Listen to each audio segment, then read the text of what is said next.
There's a lot going on in our story today. It's a really long one, and we cut it in half, and it's still really long.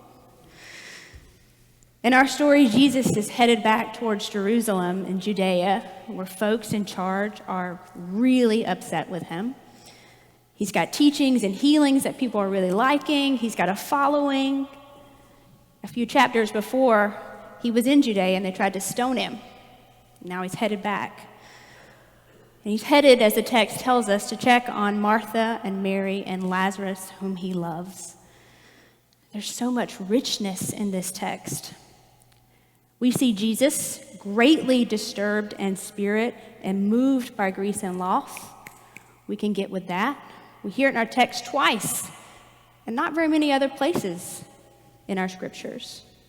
We witness Jesus weeping, which is a true rarity in our text. This is a story with a miracle in it.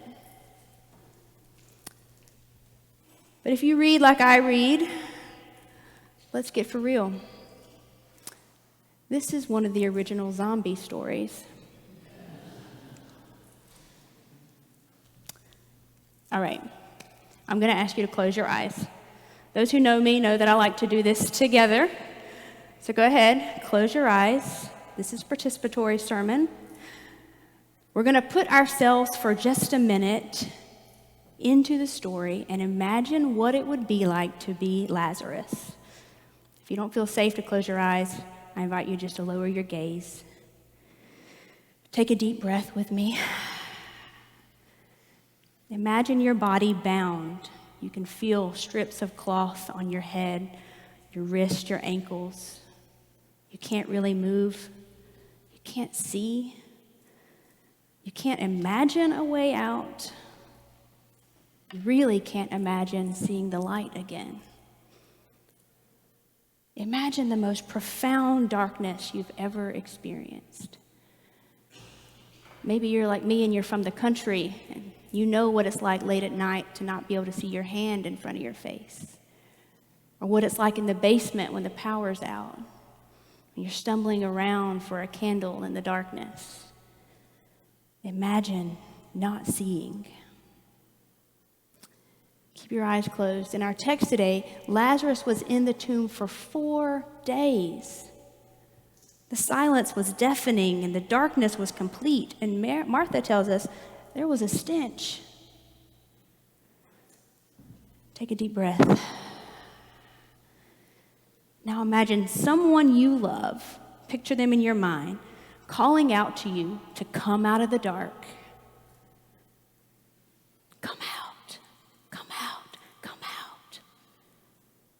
Begin to open your eyes. Come out of the dark. Look around you. Shake off the binds. Notice how free your limbs feel.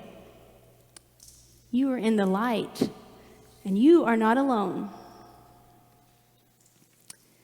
Today we're reading John 11 as a story about being in the dark, alone and bound, and about being called out into the light, into community to be set free. This is a story about being in the dark. Raise your hand if you're scared of the dark. Don't be bashful. Don't be bashful. Okay, we've got brave ones. All right, put your hands down. Now, raise your hand if you've ever been sad or lonely or afraid or grieving or confused or directionless or devastated or rejected. Now look around. Keep your hands up. Keep your hands up. Yeah. We've all been in those scary, dark places. Look around. We have it in common. We know what darkness feels like, smells like, looks like. We have it in common. We are already connected to each other by our common experience of being zombies. People who know what it's like to be in the dark and maybe even not feel fully alive at times. Theologian and preacher Barbara Brown Taylor, whom I love, acknowledging how negative and hurtful darkness has been used in our society. Barbara Brown Taylor claims darkness as something that we all experience. She claims darkness as any place or situation where you can't see where you're going. It might be physical or spiritual or emotional. Those times where you don't know where you're going, and our regular tools just aren't that much help. It doesn't help to pull out our compass or our Apple Maps. We're lost in the dark. And we have to flex some muscles we don't always flex in the light. Muscles of listening to our body. Muscles of putting our hands out and looking for someone around us. Muscles of leaning into community. Last survey question. Raise your hand if you've ever had anyone help you out of the darkness.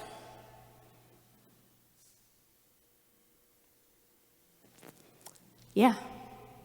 We've all had people who, when we were sad and lonely and grieving and struggling with families like we all do, and going through divorce and separation and living through death, we've all had someone call out to us in our dark place.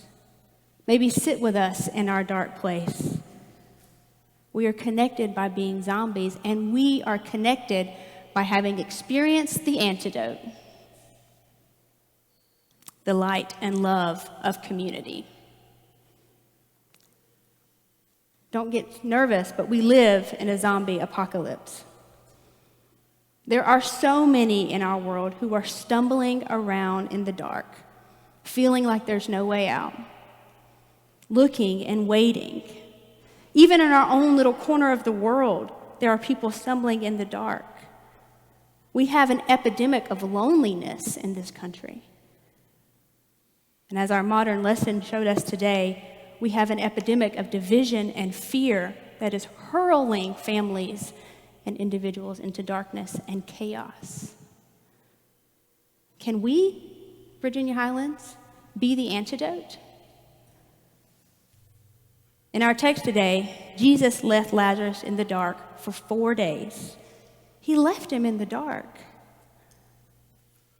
I don't think it was easy for Jesus. He cried, but he left him there. I've often wondered why.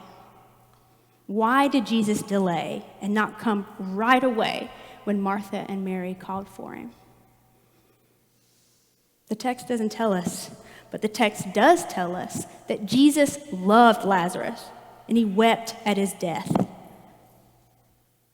And we know that Jesus himself will soon face his own death, his own time in the tomb, and his own resurrection. The darkness is coming for Jesus as well.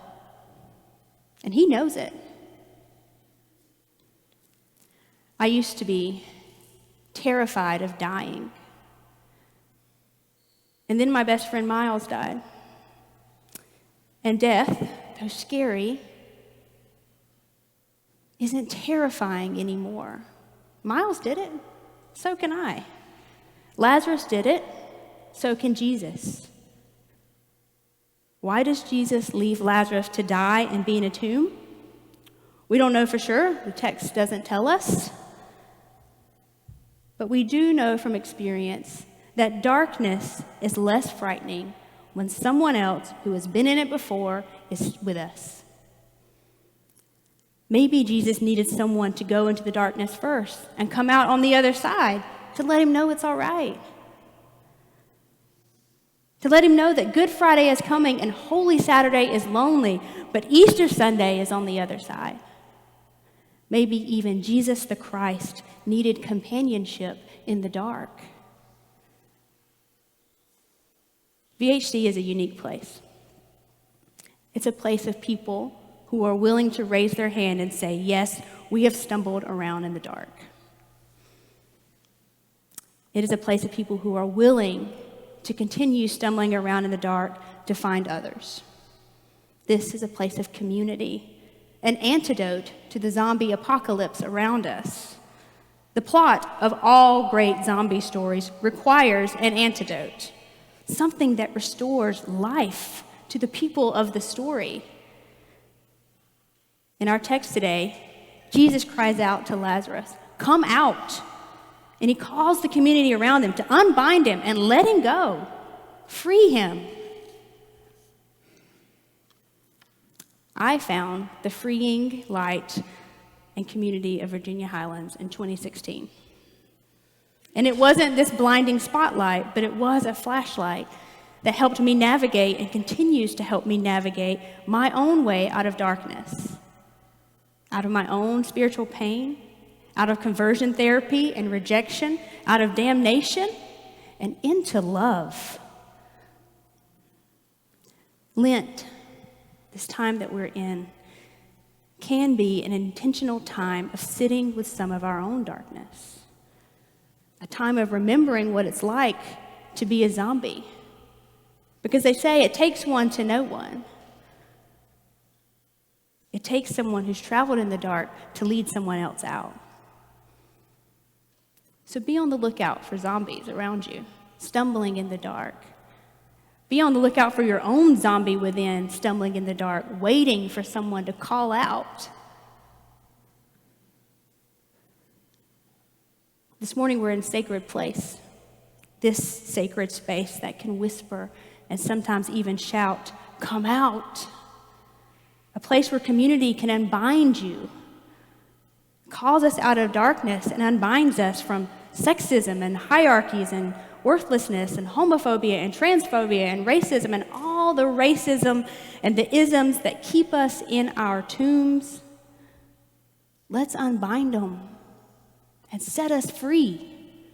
Let them loose, Virginia Highlands. We've been a 100-year beacon of Jesus' relentless call of love and life and community, an antidote to the zombie apocalypse. We are a light, VHC. We are an antidote. Let's not keep it to ourselves. May it be so.